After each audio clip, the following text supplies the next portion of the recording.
The Forza Horizon series is on its 4th iteration now, and most things are better than ever. But even AAA developers with years of experience have their oversights.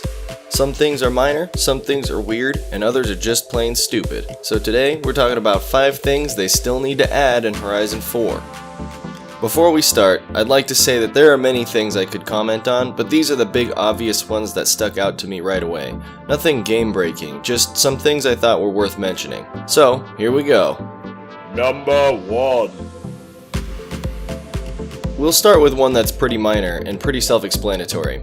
All of the windshield wipers in the game, except AI traffic cars for whatever reason, move at exactly the same time.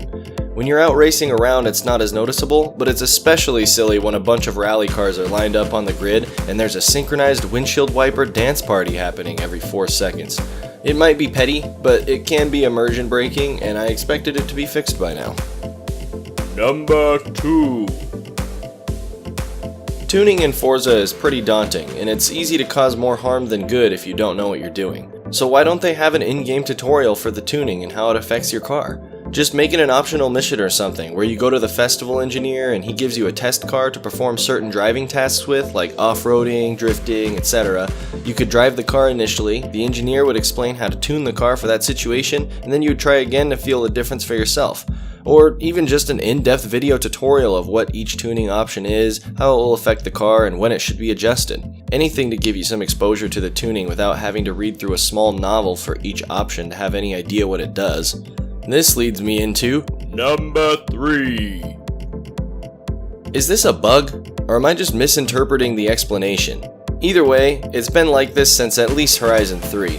I'll have a future video explaining detailed strategies for tuning, but for now the important thing to note is that it's backwards of how it explains it in the menu. The more brake bias you put to the front, the easier it is to lock up the back tires, and vice versa. I don't understand how this is still like this. Maybe it's supposed to be, but at least once you're aware, you can tune accordingly. Number 4. So, this might sound weird to complain about, but I actually have a few reasons for why this is something Forza should allow you to do. First off, most cars in Forza are the absolute fastest or rarest versions of themselves. It's always the LPMS 400 Special Edition or King Cobra Super Snake 500 or what have you, rather than the standard versions of those cars. Some people would like to drive their own real-life car in the game, but many of us don't have the "holy crap, there were only 5 of these ever made" versions of the car. So it would be cool to have access to more of the standard versions that many of us do have. Also, if they use the lower-end versions of the cars, they would start at a lower PI, which would give you more options for which class to use that car in and how you want to build it up. This leads into another reason that downgrading can be useful, and that's when a stock car is just past the end of a PI class.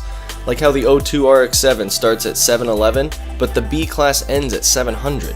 This means that if you want to have a competitive build, you have to class it up to the top of A, which pretty much means you'll have to change the entire car. If you can just put on slightly narrower tires or turn down the boost a bit, you could have the option to run the slightly detuned version, which would be much closer to stock, at the top of the B class instead of having to upgrade it all the way to the top of the A class. Forza Motorsport 7 did something like this by allowing restrictor plates to be used on some cars, but the feature didn't come to Horizon 4 for whatever reason.